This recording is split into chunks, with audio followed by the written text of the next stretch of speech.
Hello दोस्तों, जय माता की। कैसे हैं आप सभी? आशा करती हूँ आप सभी अच्छे होंगे और मैं भी अच्छी हूँ। दोस्तों, आज मैं माता कात्यायनी की कथा सुनाने जा रही हूँ, तो मेरे वीडियो के अंत तक बने रहें और कथा सुनें। दोस्तों, क्या आपने कभी सोचा है कि जब इंसान पूरी तरह से टूट जाता है, सारी उम्मीदें खत्म हो जाती हैं, तब कौन सहारा बनता है? कहते हैं माँ कात्यायनी सिर्फ देवी नहीं बल्कि भक्तों की सांसों में बसी वो शक्ति है जो असंभव को भी संभव कर देती है। माँ का स्वरूप कोमल है और प्रचंड भी, जो भक्त की आस्था पर दया बरसाती हो और संकट आने पर शेर पर सवार होकर उसकी रक्षा भी करती है। इतिहास और लोक कथाएं इस बात की गवाही देती है कि माँ कात्यायनी ने समय समय पर चमत्कार दिखाकर अपने भक्तों की रक्षा की है। आज की कहानी भी ऐसी ही है, जहाँ एक साधारण चरवाहे की सच्ची भक्ति ने पूरे गांव को विनाश से बचा लिया। आज मैं आपको एक ऐसी ही अनोखी कथा सुनाने जा रही हूँ।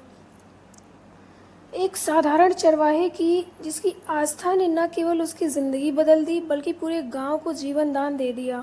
वृंदावन से कुछ दूर एक छोटा सा गांव था, हरियाली से घिरा लेकिन बहुत साधारण।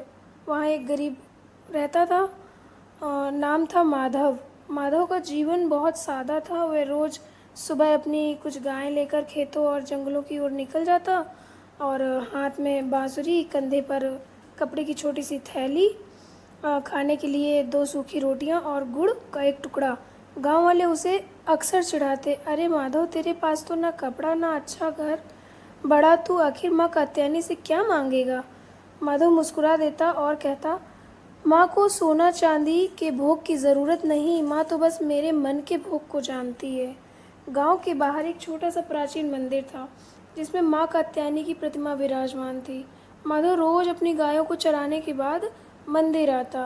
उसके पास पूजा के लिए ना फूल होते ना मिठाई। वह तालाब से साफ पानी लाता और माँ की मूर्ति को धोता, फिर बैठकर बांसुरी बजाता और मधुर भजन गाता। जय जय कात्यायनी माता, रक्षा करो भवसागर तारा। गांव वाले कहते, ये तो पागल है, इसके पास ना नारियल है ना मिठाई है, माँ इसे क्या देंगी? लेकिन माधव हर दिन श्रद्धा से वही करता। मंदिर के आंगन में बैठकर आंखें बंद कर लेता और कहता, माँ मेरे पास कुछ नहीं, लेकिन मेरा दिल आपके लिए है। कुछ ही महीनों बाद अचानक गांव पर संकट आ गया। बादल गायब हो गए, बारिश बिल्कुल नहीं हुई, खेत सूखने लगे, तालाबों में पानी कम हो गया।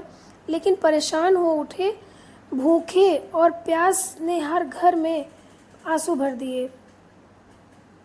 गांव वाले मंदिर जाकर माँ से प्रार्थना करने लगे। वे बड़े बड़े नारियल, मिठाइयाँ, वस्त्र चढ़ाते, लेकिन कुछ न बदला। लोग कहते, लगता है माँ ने हमें छोड़ दिया। तब कोई उम्मीद नहीं। जब माधव ने यह सब देखा तो उसका दिल रो उठा। उसने माँ की मूर्ति के सामने बैठकर कहा, माँ, मेरे गांव के लोग भूख से तड़प रहे हैं, बच्चों की आंखों में आंसू हैं, आप तो सबकी रक्षक हैं, कृपा करके हमें बचाइए। कहते हैं कि उस रात मंदिर में एक चमत्कार हुआ। माधव पूरी रात माँ के नाम का भजन गाता रहा। उसकी आंखों से आंसू बहते रहे। अचानक आधी रात को माँ की प्रतिमा से हल्की सी रोशनी निकलने लगी। माधव ने विस्मय से देखा, लेकिन डरने की बजाय और जोर जोर से माँ के नाम जपने लगा। तभी उसे लगा कोई मधुर आवाज़ उसके कानों में कह रही हो, वत्स, चिंता मत कर, तुम्हारी भक्ति ने मुझे पिघला दिया, कल आकाश देखना। सुबह हुई। गांव वाले फिर मायूस बैठे थे। अचानक आकाश में काले बादल घिरने लगे, तेज हवाएं चली और देखते देखते बूंदाबांदी शुरू हो गई। लोग दौड़कर बाहर आए, खेतों की मिट्टी महक उठी, फिर तेज बारिश हुई, तालाब भर गए, सूखी जमीन हरी हो उठी। गांव वाले खुशी से नाच उठे। सब कहने लगे, ये चमत्कार हुआ।